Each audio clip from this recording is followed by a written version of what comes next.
음악은 따로 들려드립니다. 말로만 하는 음악 이야기. 지난 57번째 시간 중간에 얘기하다가 재즈에 있어서 1959년 이야기를 잠깐 했었는데요. 마일스 데이비스의 Kind of Blue를 비롯한 수많은 명반들이 그해 쏟아져 나오면서 재즈 역사상 가장 창의적인 해였다, 뭐 이런 말씀을 드렸었는데 그 말씀을 드리고 나서 듀크 앨링턴과 자니 호치스가 함께 한 앨범이죠. 사이드 바이 사이드에서 스텀피 존스라는 곡을 이야기를 했었는데요. 1959년 같은 해에, 그러면 선배와 후배 이렇게 얘기를 했었는데 이 둘이 같이 어울린 앨범들 당연히 많이 있는데요. 그 중에 제가 가장 좋아하는 앨범을 하나 골라봤습니다. 바리톤 색소포니스트이자 밴드 리더인 제리 멀리건과 테너 색소포니스트 선배님이죠. 벤 웹스터가 함께한 앨범인데요. 제리 멀리건 미치 벤 웹스터, 그 앨범 중에 고른 곡은 이너 멜로우 톤이라는 곡입니다. 스탠다드 중에 스탠다드. 그렇죠. 듀크 앨링턴 작곡의 이해 1959년에 제리 멀리건은 32살이었어요. 그러니까 한창 음악을 할 때죠. 그래서 1959년에 제리 멀리건이 3장의 앨범을 녹음을 하는데요. 그 중에 한 장은 본인의 이제 단독 리더 앨범이에요.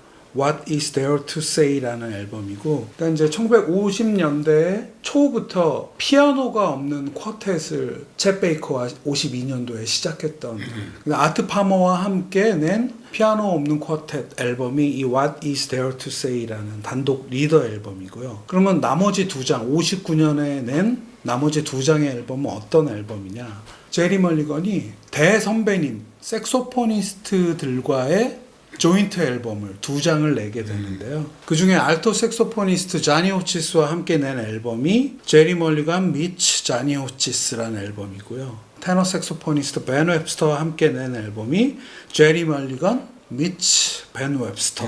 이 두 앨범 다 1959년의 연말인 11월과 12월에 녹음을 해서 60년에 버브 레코드를 통해서 나오게 되는데요. 제리 멀리건 미치 벤 웹스터, 이 앨범은 59년에 11월 3일, 12월 2일 이틀간 녹음해서 2가지 커버 디자인으로 발매가 돼요.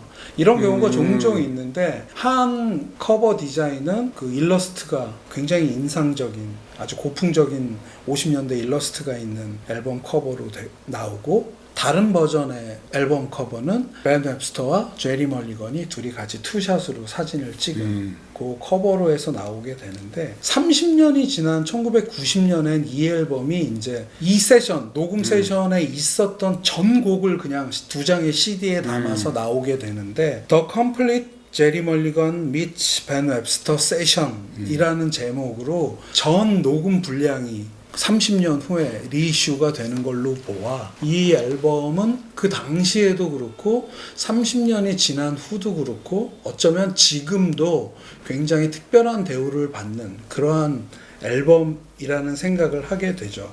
근데 그러니까 이게 느낌이 기본적으로 이렇게 딱 들어오는 느낌이, 야, 이게 뭐야? 네. 정말 격조 있고, 아니 그러니까 쉽게 얘기하면 이런 거예요. 아, 재즈다. 그러니까 이렇게 재즈다. 그냥 이게 이렇게 딱 들더라고. 사람 듣는 게 다 비슷한 것 같아요. 저도 약간 그런 느낌을 받았거든요. 이 제리 멀리건이 1950년대부터 60년대 초까지 동료 뮤지션들의 중에 이제 자신이 리스펙하는 분들과 조인트 앨범을 많이 내는데, 그 중에 이 앨범이 아까 좀 특별한 대우를 받고 특별한 결과물이 담겨 있다고 얘기를 하는데, 그게 이제 이 두 분의 케미 들어보시면 알겠지만, 초반에 이렇게 바리톤과 테너 색소폰이 얽히고 설켜서 이렇게 진행이 싹 돼가는데, 그러면서 내는 이 시너지라는 말을 이럴 때 쓸 수 있는 것 같은데 굉장히 강력하거든요. 들어보시면 알 수 있는데, 그래서 영국의 작가죠, 콜린 라킨이라는 분이 있는데, 이분 책이 되게 유명한 책이 있죠. All Time Top 1000 Albums. 그래갖고 당신이 들어야 할 1000 앨범 뭐 이런 책을 낸 분인데, 이분이 그 책에서 이 앨범에 대해서 이렇게 썼대요. 겉보기에 전혀 다른 두 음악가가 어떻게 함께 훌륭하게 연주할 수 있는지를 보여주는 좋은 예다. 그러니까 재즈란 음악이 아니어도 두 좀 상이하게 이렇게 활동을 하거나 성격이 달라 보이는 두 뮤지션이 함께 연주를 해서 어떤 시너지를 낼 수 있는지 그 좋은 예가 이 앨범에 담겨 있다, 이런 말을 한 것 같고요. 올드 재즈라는 재즈 잡지가 있는데 이 앨범이 제리 멀리건이 재즈계의 다른 레전드들과 함께 작업한 작품 중에 가장 중요한 작품이라고 쓰고 있죠. 그리고 요번에 또 검색하다 보니까 udiscovermusic.com의 리뷰에서 보니까 The Perfect Record for a Rainy Day, 비 오는 날을 위한 최고의 완벽한 레코드다. 오늘같이 비 오는 날 듣기에 굉장히 좋은 음악이 아닌가.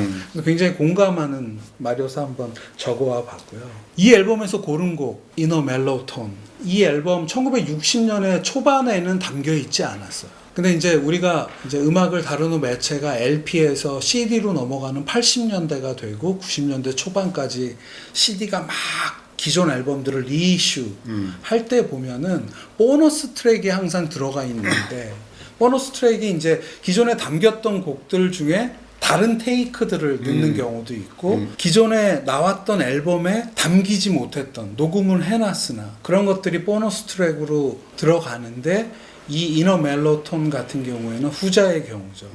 처음에는 음반에 담기지 못했는데 30년 후에 CD를 내면서 그때 이런 곡도 녹음했다고 하면서 얹어준 건데, 제가 듣기엔 굉장히 보석 같은 연주가 30년 후에 듣게 됐다, 이 두 분의 연주로.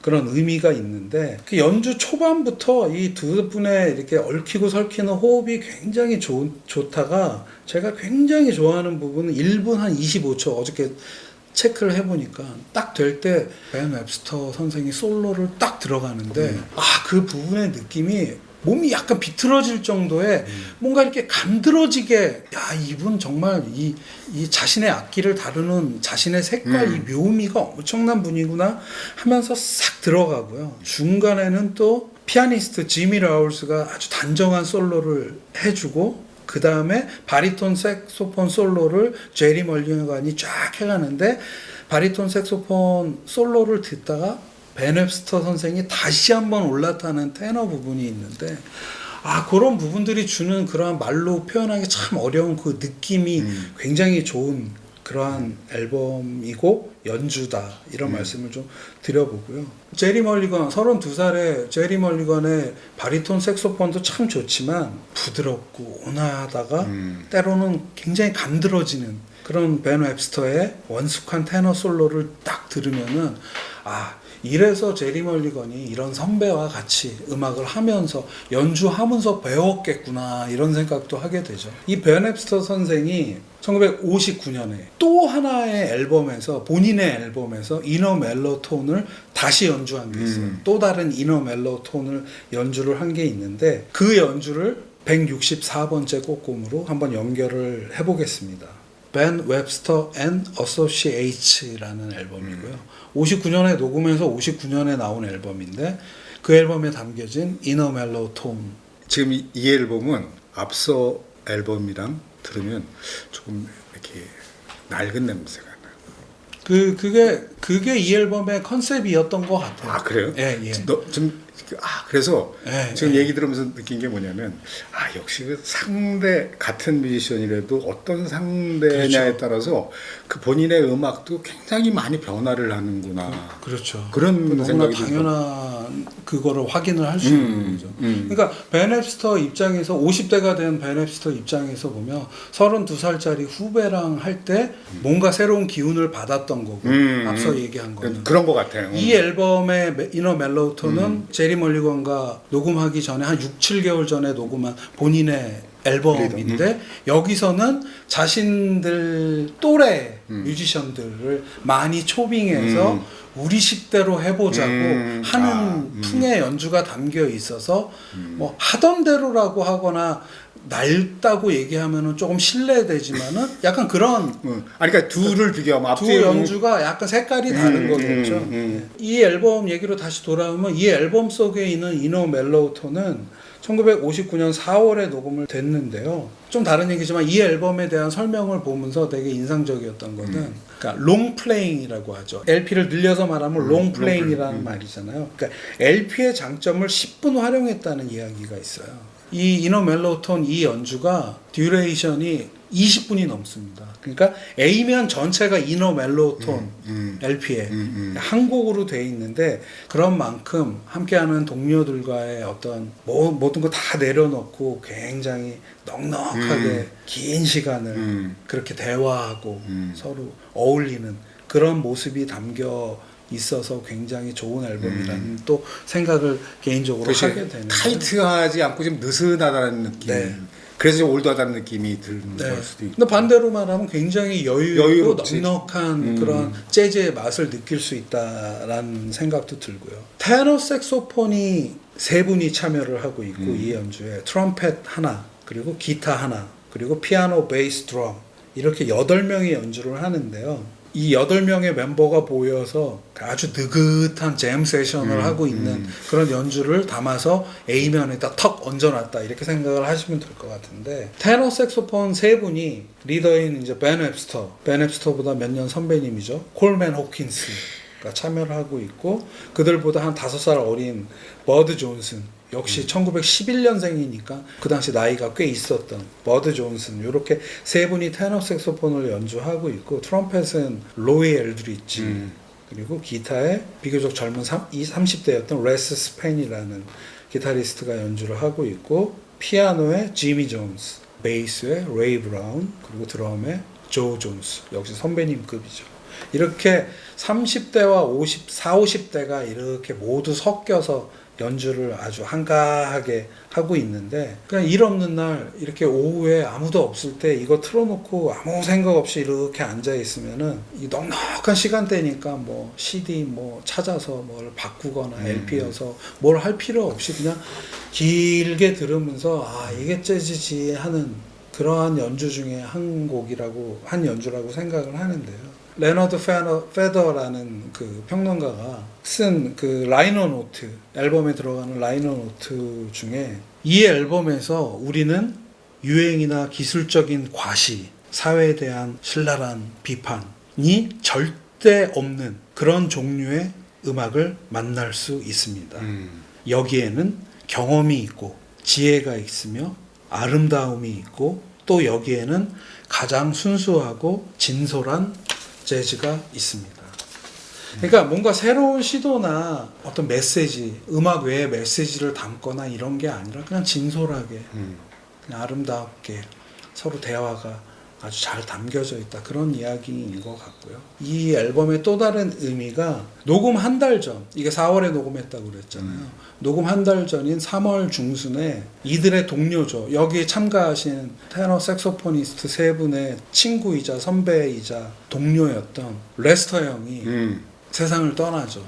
그래서 한 달 후에 모여서 레스터 영어에게 바치는 헌정하는 앨범 그러한 모임으로 이 앨범을 기획을 했다고 해요. 그러니까 오랜 세월 함께 연주했던 동료를 떠나보내는 근데 그게 슬퍼하고 이런 게 아니라 이렇게 그냥 자신들의 마음을 담아서 길게 연주하는 이러한 연주, 이러한 앨범으로 동료에게 헌정하는 레스터 영에게 헌정하는 그런 앨범이어서 그런 느낌이 이해되네. 오히려 더 있지 않나 하는 생각도 하게 되고요. 그래서 이 이너 멜로톤 이 연주를 들으면서 특별하게 이 세 분의 테너 색소포니스트 다시 말씀드리면 벤 웹스터, 콜맨 호킨스, 버드 존슨의 이 테너 색소폰 연주가 좀 다르게 들리더라고요. 이걸 알고 나서 들으면. 그러니까 어쩌면 이 세 분이 좀 더 레스터 형스럽게 연주하고 있지 않나.